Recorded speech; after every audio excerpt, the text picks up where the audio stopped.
नमस्कार, मैं आपका ज्योतिषी मोहन जी नक्षत्रवाणी चैनल से माँ तारा को प्रणाम करते हुए, अपने गुरु को प्रणाम करते हुए आप सबों का बहुत बहुत नमन। आज सबसे पहले मैं आपका आभार प्रकट करता हूँ कि आपने जो सहयोग दिया वो अतुल्य है और हमारा चैनल नक्षत्रवाणी के सब्सक्राइबर 1000 से पार कर गए हैं। ये केवल आपके प्यार और दुलार का ही नतीजा है। आपने जो प्यार दिया, आपने जो सहयोग दिया, मैं सदा उसके के लिए आपका आभारी हूँ। तो आइए, आज का विषय है लाल किताब के अनुसार अगर शनिदेव प्रथम भाव में हो तो क्या रिजल्ट्स होंगे।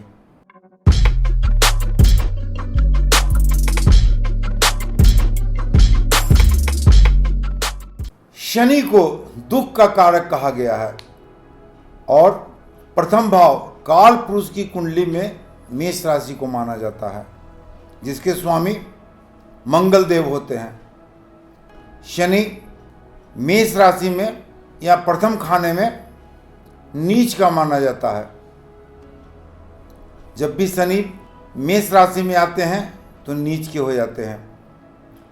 मंगल और शनि दोनों एक दूसरे के शत्रु हैं और अगर शनि प्रथम खाने में आ जाए तो जातक का जन्म के पहले उसके परिवार की हर स्थिति ठीक रहती है।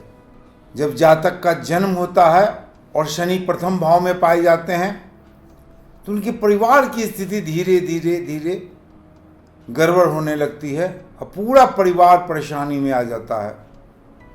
जातक जरूरत से ज़्यादा आलसी हो जाते हैं तथा अनेक तरह की तकलीफ़ें जातक को तथा पूरे परिवार को मिलना शुरू हो जाता है।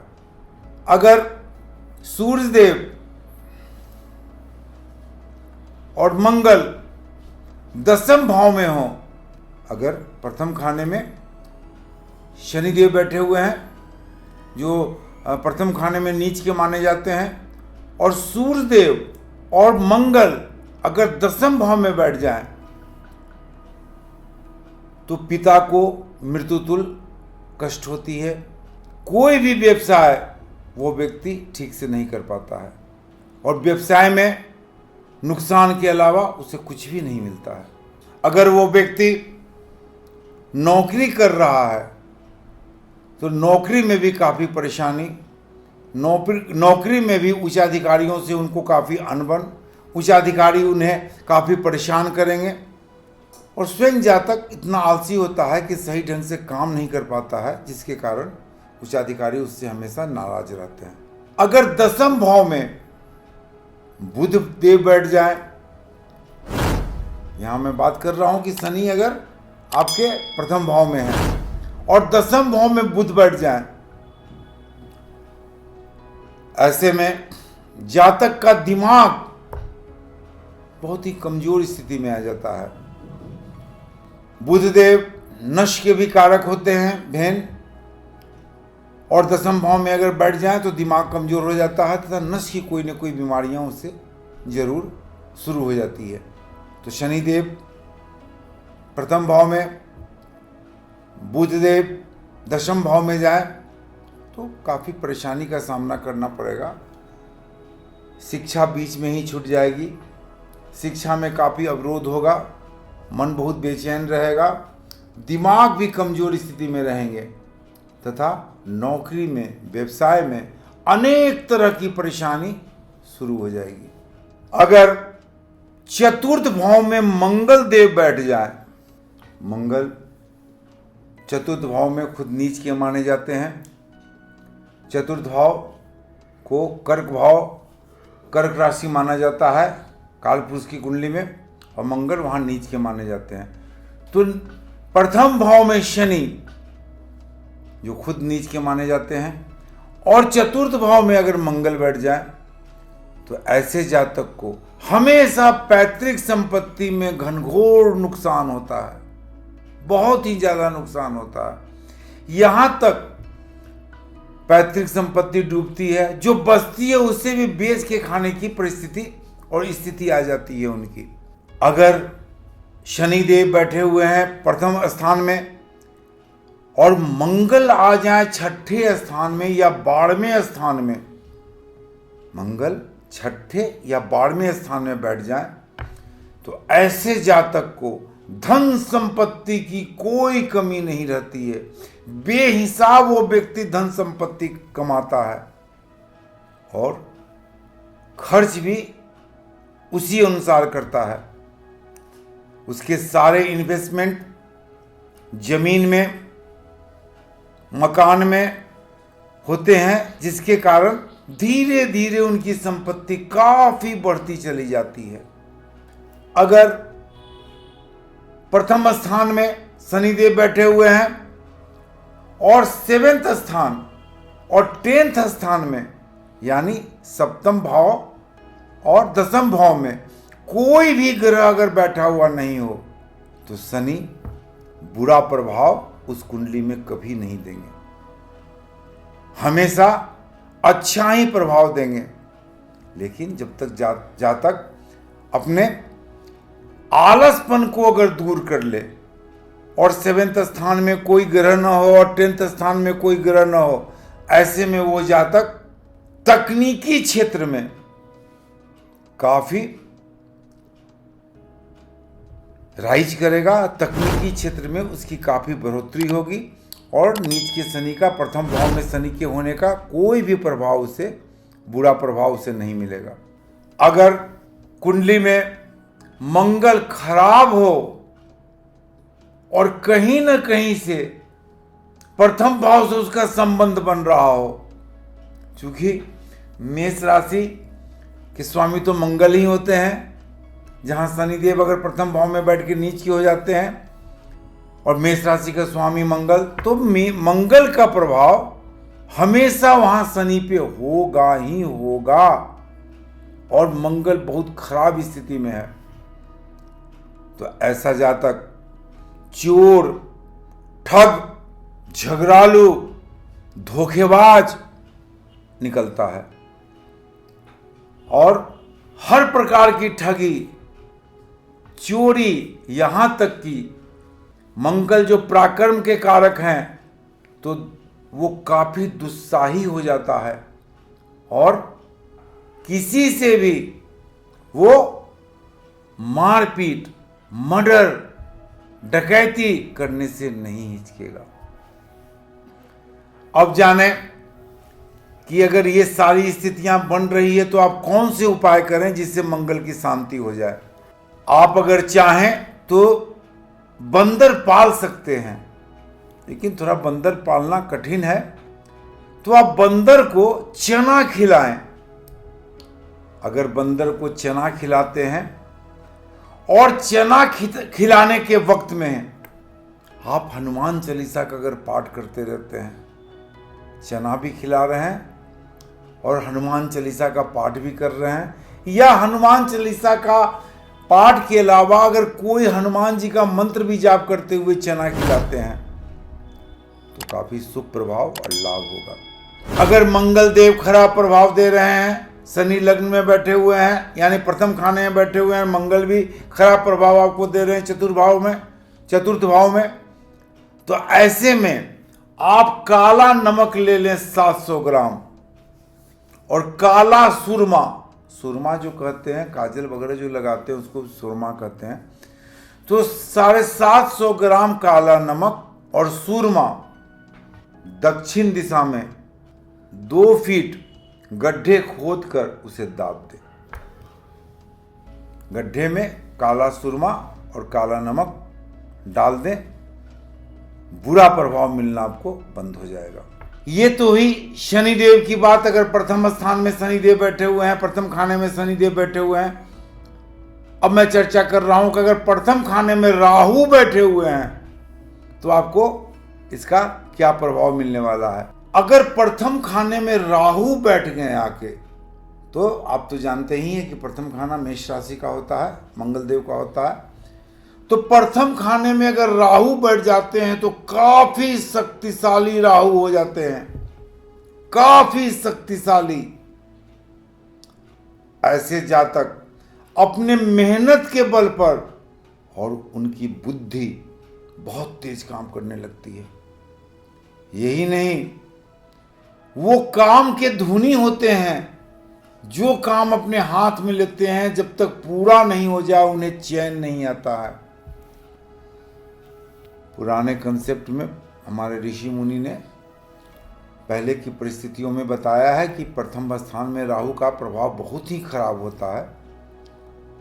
तो उन्होंने गलत नहीं बताया है, प्रभाव तो खराब होता है। वो व्यक्ति इतना धुनी हो जाता है, अपने काम में लीन रहता है कि बहुत सारे सामाजिक दायित्व से वो वंचित रहता है, सामाजिक दायित्व को नहीं निभाता है, तो बुरा प्रभाव पड़ता है समाज में, परिवार में। लेकिन अगर प्रथम खाने में राहु बैठ जाए तो व्यक्ति काफी शक्तिशाली, काफी मेहनती तथा राहु भी बहुत ही शक्तिशाली प्रभाव देना शुरू कर देता है। जातक धनवान होते हैं काफी, जातक एडमिनिस्ट्रेटिव जॉब में रहते हैं, शासन करते हैं तथा बहुत ही गजब के पॉलिटिशियन होते हैं। अगर थोड़ा सा भी सूर्य देव का सहारा मिल जाए तो ऐसे जातक को मंत्री पद पर पहुंचने में कहीं से दिक्कत नहीं होती है। लेकिन प्रथम खाने में राहु के बैठ जाने के बाद जातक पूरी उम्र तनाव में रहता है, तनाव झेलता है, तनाव से उसे राहत नहीं मिलती है। तो प्रथम खाने में राहु काफी पावरफुल रहते हैं और जातक को काफी शक्तिशाली, धनवान और बहुत अच्छे पॉलिटिशियन भी बनाते हैं। यहां पर मैं आपको बता दूं कि अगर प्रथम खाने में राहु है तो काफी शक्तिशाली तो हो ही जाते हैं, व्यक्ति धुनी तो हो ही जाता है।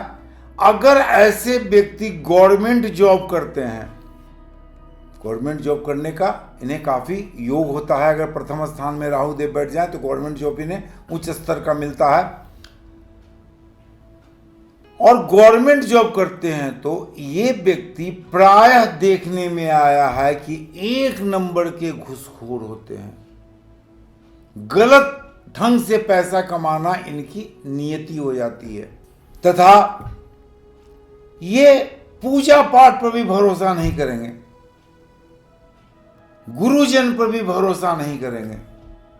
ये धुनी हमेशा पैसे कमाने की सोचेंगे और गवर्नमेंट जॉब वाले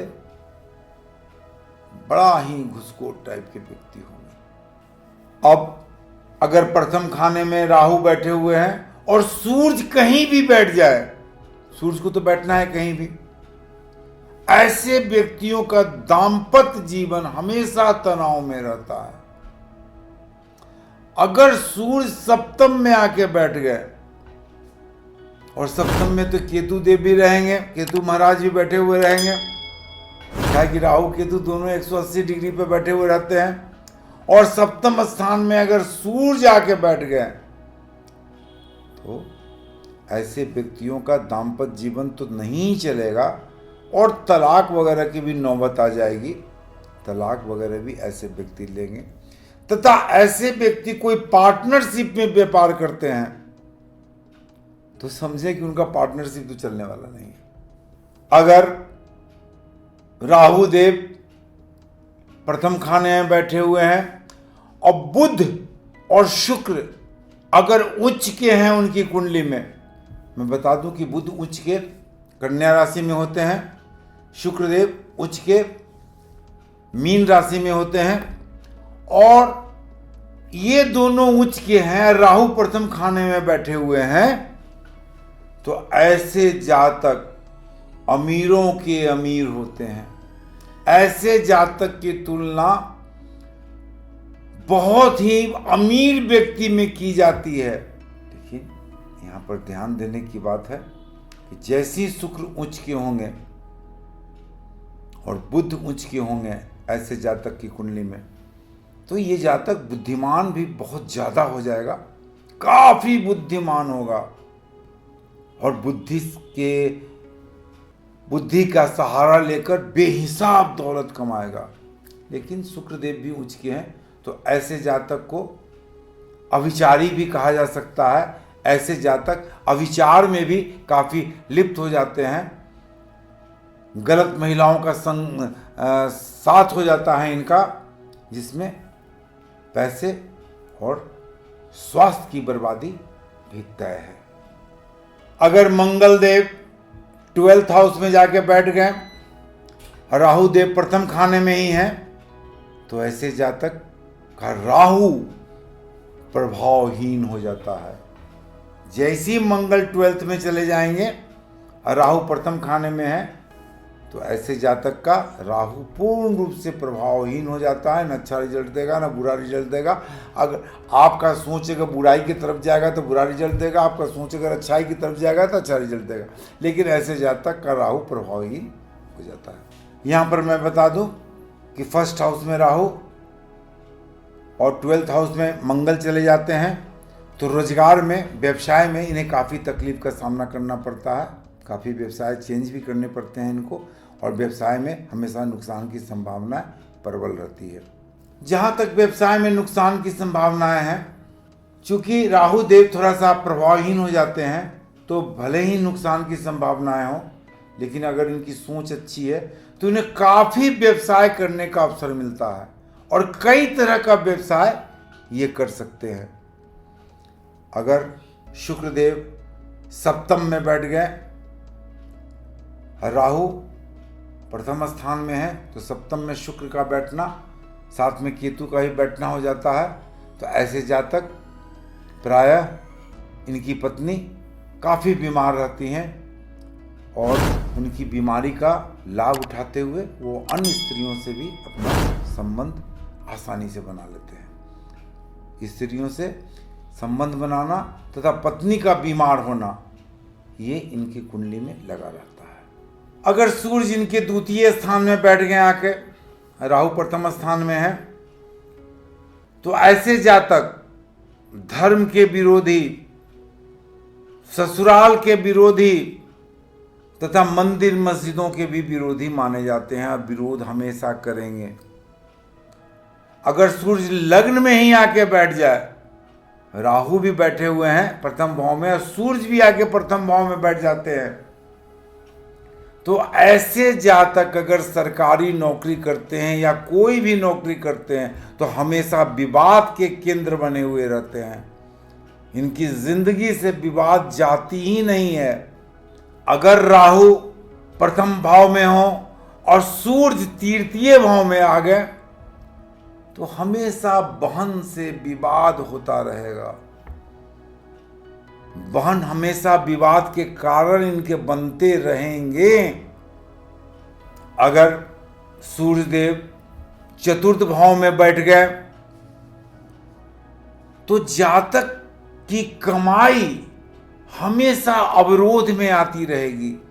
कमाई का एक दायरा नहीं बनेगा। कभी लाखों कमा लेंगे, कभी पैसे पैसे के लिए मोहताज हो जाएंगे।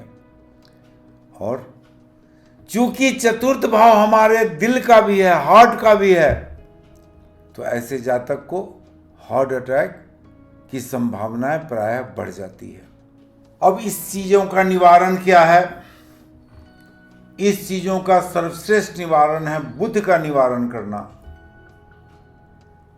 ऐसे जातक अगर गणेश जी के 108 मंत्रों का जाप बराबर करते हैं तथा मूंग, साबुत मूंग गरीबों में, भिखमंगों में तथा जिन्हें इसकी जरूरत हो, जो खाने के लिए मोहताज हो, विशेष करके अगर लूल्हे हो, लंगड़े हो, अंधे हो, तो प्रति बुधवार अगर मूंग, साबुत मूंग दान करते हैं तो राहु के बुरे प्रभाव से वो बच सकते हैं। अगर संतान का कोई प्रॉब्लम आपको हो जाता है, हमारे बहुत सारे पुस्तकों में कहा गया है, बहुत सारे ऋषि मुनि ने भी कहा है, और उन्होंने राहु को 3 दृष्टि दी है। जैसे बृहस्पति की दृष्टि है पंचम, सप्तम और नवम, उसी तरह राहु को भी पंचम, सप्तम और नवम की दृष्टि का लाभ दिया गया है। तो अगर किसी व्यक्ति के जन्म कुंडली के प्रथम खाने में राहु देव बैठे हुए हैं और संतान का प्रॉब्लम उनसे हो रहा है, ऐसे में काला कंबल फकीर को दान दें, काला कंबल फकीर को दान दें प्रायः, और एक काला कंबल 11 शनिवार तक लगातार किसी भी शमशान भूमि में छोड़कर चले आवे। इससे उनके संतान के प्रॉब्लम का निवारण आसानी से हो जाएगा। अपने दोनों पैर के अंगूठे में चांदी का छल्ला पहने। अगर प्रथम खाने में राहु बैठे हुए हैं तो दोनों पैर के अंगूठे में चांदी का छल्ला पहने। ऐसे सफ़ेद धागा भी आप बांध सकते हैं, लेकिन चांदी का छल्ला पहनना आपके लिए ज़्यादा हितकर होगा। स्वास्थ्य अगर आपकी खराब रहती है तो केसर और हल्दी का टीका माथे पर लगावे, स्वास्थ्य की स्थिति काफ़ी अच्छी हो जाएगी। अगर सूर्य देव आपके 7वें और 8वें में बैठे हुए हैं, राहु काफ़ी तकलीफ दे रहे हैं, तो सूर्योदय के समय और सूर्यास्त के समय, सूर्यास्त जब हो उस समय और सूर्योदय जब हो उस समय किसी व्यक्ति को किसी भी तरह का दान न दें। सुबह में प्राय देखा जाता है कि अगल बगल के पड़ोसी आ गए कुछ मांगने, चाय खत्म हो गया, पत्ती खत्म हो गया, पलना खत्म हो गया, गैस खत्म हो गया, तो वो भी एक दान के रूप में माना जाता है। तो सूर्योदय और सूर्य अस्त के समय किसी भी व्यक्ति को किसी तरह का दान करना पूर्ण आपके लिए वर्जित है। अगर राहु प्रथम खाने में बुरे रिजल्ट देते हैं तो शिव मंदिर में जाएं और केवल ओम नमः शिवाय, ओम नमः शिवाय, ओम नमः शिवाय का जाप करें और अपना मस्तक को शिवलिंग पर लगाएं। ऐसे में राहु के बुरे प्रभाव का पूर्ण निवारण हो जाएगा। राहु और केतु का प्रभाव करीब करीब समान ही पाया जाता है। केतु अगर प्रथम भाव में जाते हैं मेष राशि में प्रथम खाने में, तो भी राहु की तरह ही प्रभाव देते हैं। और प्रथम खाने में केतु को कुंजवत केतु, कुंज मंगल को ही कहा जाता है, तो प्राय रिजल्ट्स केतु का भी राहु की तरह ही होता है।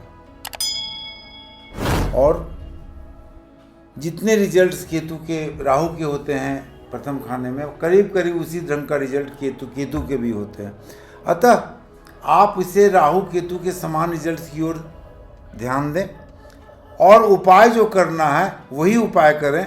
जो राहु का उपाय आप कर रहे हैं वही उपाय केतु के लिए भी करें, तो आपको प्राय केतु का निवारण हो जाएगा। लेकिन केतु के लिए कुछ खास उपाय ऐसा है कि कुत्ते को अगर अपनी थाली से निकाल के रोटी खिलाते हैं तो केतु का बहुत बड़ा उपाय हो जाता है। अगर आप चंदन, हल्दी और केसर का तिलक अपने माथे पर लगाते हैं तो इससे भी केतु काफ़ी शांत होते हैं और अच्छे रिजल्ट देते हैं।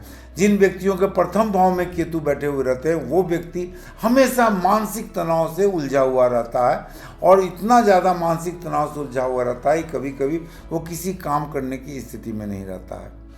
तो प्रथम भाव में केतु और राहु के करीब करीब समान ही प्रभाव मिलते हैं और इसका निवारण भी करीब करीब समान ही है।